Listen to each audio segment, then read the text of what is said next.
Everyone, কেমন আছেন? আমি ভালো আছি। আজকে আপনাদের সঙ্গে শেয়ার করছি একটা চাটনির রেসিপি। এই যে আমড়াটাকে ছিলে নিয়েছি, এবার একটু টুকরো করে কেটে নেব।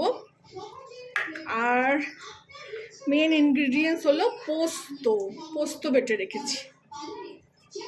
এই দুটো ইনগ্রিডিয়েন্টস। বাকি যা চাটনিতে লাগে, তেল লাগবে, একটু পাঁচফোড়ন লাগবে, আমি দেখাতে দেখাতে আপনাদের সঙ্গে তখন কথা বলবো। আমি এগুলো জলটা এই যে রেখেছি, যেরকম করি আমি কড়াটা ফুটিয়ে, মানে জলটা ফুটিয়ে কড়াটা একবার ধুয়ে নিয়ে আমি ফেরত আসছি। ফিরে আসলাম, কড়া গরম হচ্ছে। চাটনির জন্য বেশি তেল লাগে না, একদম শুধু এক পলা তেল দেবো, দিয়ে এটাকে গরম করব। তেলটা আবার গরম হয়ে গেছে, এখানে অল্প করে একটু পাঁচফোড়ন দিয়ে দেবো। আপনারা চাইলে একটা শুকনো লঙ্কাও ফোড়ন দিতে পারেন, কিন্তু আজকে আমার শুকনো লঙ্কা শেষ হয়ে গেছে। দিয়ে আমড়াগুলোকে গায়ে গায়ে একটু করে কাট করে দিয়েছি, সেগুলো এখানে ছেড়ে দিলাম।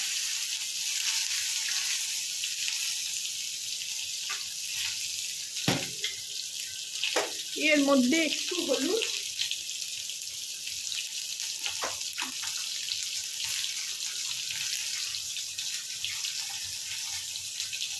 আর একটু নুন দিয়ে দেবো।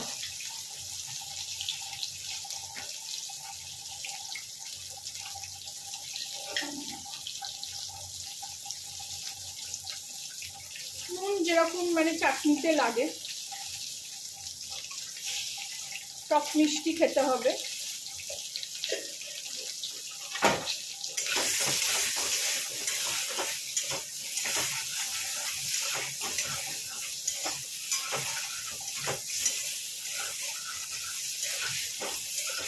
দিয়ে এর মধ্যে এবার জল ঢেলে দেবো।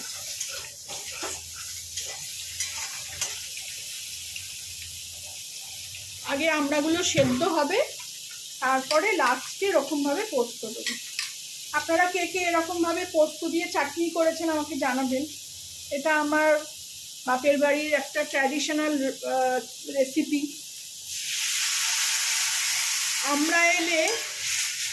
আমড়ার চাটনি হলে কখনো পোস্ত ছাড়া হতো না। ইদানিং তো পোস্তের দাম বেড়ে গিয়ে সব গড়বড় করে দিয়েছে।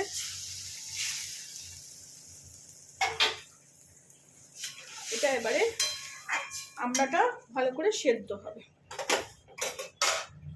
এখানে আমি আর একটু নুন দিয়ে দেবো, কারণ অনেকটাই জল দিলাম। আমড়াটা সেদ্ধ হলে চিনি দেবো। এখানে একবার ঢাকা দিয়ে দেবো এটাকে।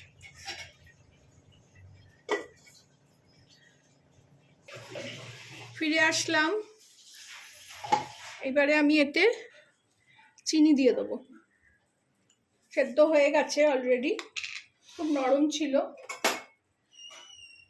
এরকম বসে যাচ্ছে খুন্তিটা আমার, কিন্তু ভাঙা যাচ্ছে না কারণ ভেতরে আঁটি হয়ে গেছে। এইবারে আমি এতে স্বাদ অনুযায়ী চিনি দিয়ে দেবো।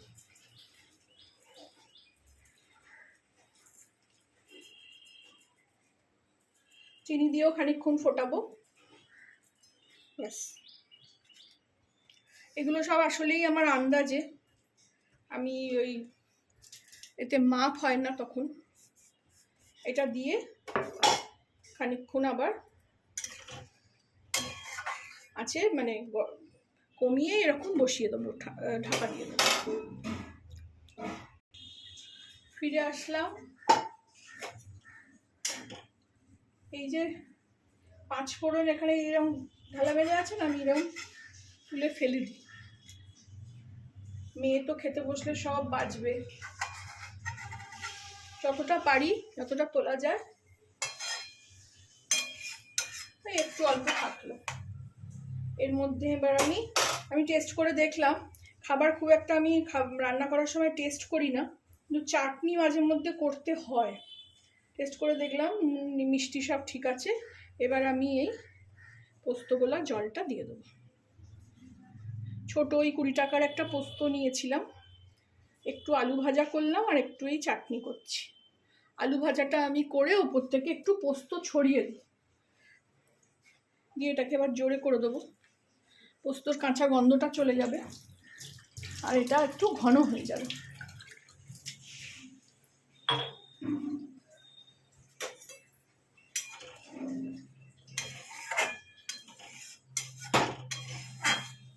অপূর্ব খেতে হয়।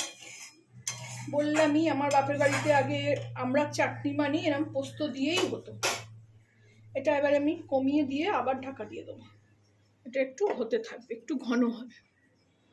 ফিরে আসলাম, এই দেখুন হয়ে গেছে এটা আমার। আমি একটু ঝোল রাখবো, আপনারা চাইলে এটাকে একদম শুকিয়ে নিতে পারেন, মানে গায়ে গায়ে পোস্তটা লেগে যাবে। রেডি হয়ে গেল আমার পোস্ত দিয়ে আমরা চাটনি। খুবই সুস্বাদু খেতে হয়, খুবই দারুণ খেতে লাগে। আপনারাও বানাবেন, খাবেন, আমাকে জানাবেন কেমন লাগলো। ভালো লাগলে আমার চ্যানেলটাকে একটা লাইক, শেয়ার অ্যান্ড সাবস্ক্রাইব করে দেবেন। আজকে আর এটাকে এখন আজার করছি না, এইভাবেই আপনাদের সঙ্গে শেয়ার করছি। গ্যাসটা অফ করে দেবো। Thank you for watching.